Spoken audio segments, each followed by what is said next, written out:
Salut Beryl. Salut Arnaud, ça va? Mais oui, et toi? Bah oui. Salut toi, ça va? On est pire motivé aujourd'hui avec Arnaud pour vous parler du psaume 23. Est-ce que tu as déjà entendu parler du psaume 23? Je pense que oui. Je pense que oui. Il est pire connu quand même. Hein. C'est quand même un des psaumes les plus connus. Ouais. Par contre, ça peut sembler un petit peu ennuyeux de lire juste un psaume, donc j'espère qu'on a quelque chose de mieux pour eux. Bah, franchement, la Bible c'est pas monotone en fait en soi. C'est vrai. Et en plus, ce psaume, il est écrit par le roi David. Le roi David. Ouais. Peut-être qu'un jour, on va peut-être même faire une vidéo sur lui. Hein. Pourquoi pas? C'est un gars inspirant. Hein. Franchement, pas mal. Hein. Alors c'est parti, on va lire le texte. Je propose qu'on le lise dans la version originale, c'est-à-dire en hébreu. Adonai Roi, Lo Ersar. Oui.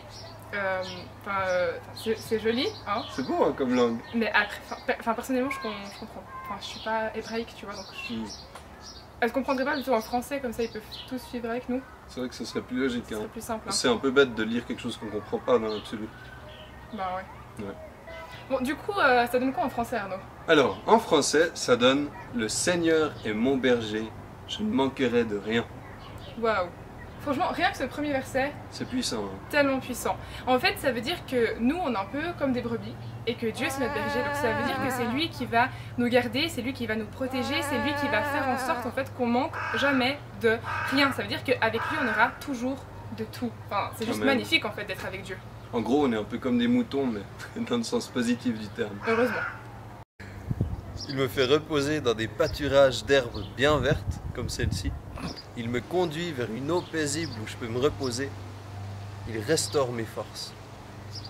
Donc si tu as besoin de repos, en fait, c'est un Dieu que tu peux le trouver. Parce que si tu lui fais confiance, bah, tu n'as plus besoin d'être stressé, tu n'as plus besoin de t'inquiéter pour l'avenir et ainsi de suite. Le vrai repos, il est en Dieu.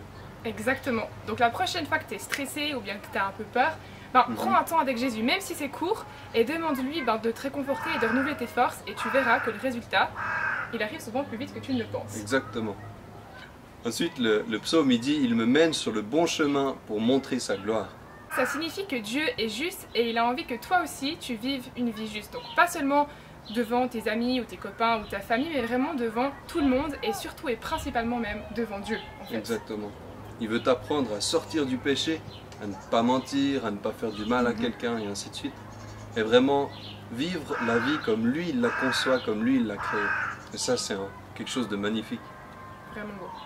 Ensuite le psaume dit « Même si je traverse la sombre vallée de l'ombre de la mort, je ne redoute aucun mal, Seigneur. » Parce que tu es avec moi.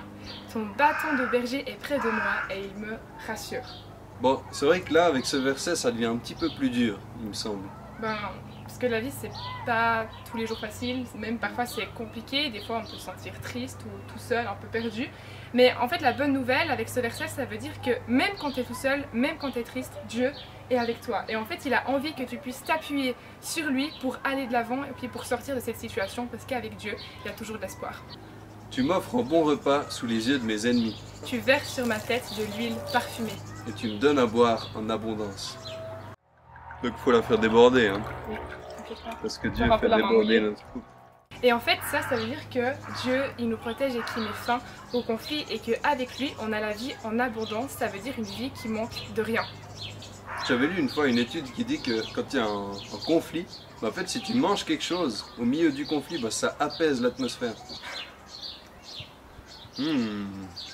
Magnifique pain. Il est bon, hein? Rassurez-vous, il n'y a aucun conflit, c'est juste pour le plaisir de manger. Le dernier verset de ce psaume, déjà on arrive à la fin, il dit « Oui, le bonheur et la grâce m'accompagneront tous les jours de ma vie et je reviendrai pour toujours dans la maison du Seigneur. » Amen. Et en fait ça veut juste dire que tous les jours sont remplis de joie en fait avec Dieu. Et personnellement, moi j'ai choisi et j'ai envie de vivre chaque jour de ma vie avec ce Dieu-là. Et puis pour vivre cette vie en abondance, il suffit de connaître Jésus-Christ, de développer une relation avec lui. Et en fait, il nous attend, donc dans un sens, c'est à nous juste de faire un pas vers lui. Et donc on est déjà arrivé à la fin de ce psaume. Oui. Et vu qu'il est court avec Arnaud, on se propose aussi que tu puisses des fois l'apprendre en fait par cœur. Parce que comme ça, dans les situations compliquées, tu peux le réciter et le relire. Et je te promets que ça va t'aider à sortir de cette situation. Parce que dans ce psaume, Dieu il montre à quel point il est fidèle, à quel point il est bon et à quel point en fait il sera toujours avec toi. Donc ça vaut la peine de compter sur Dieu. Amen. Bonne suite de célébration.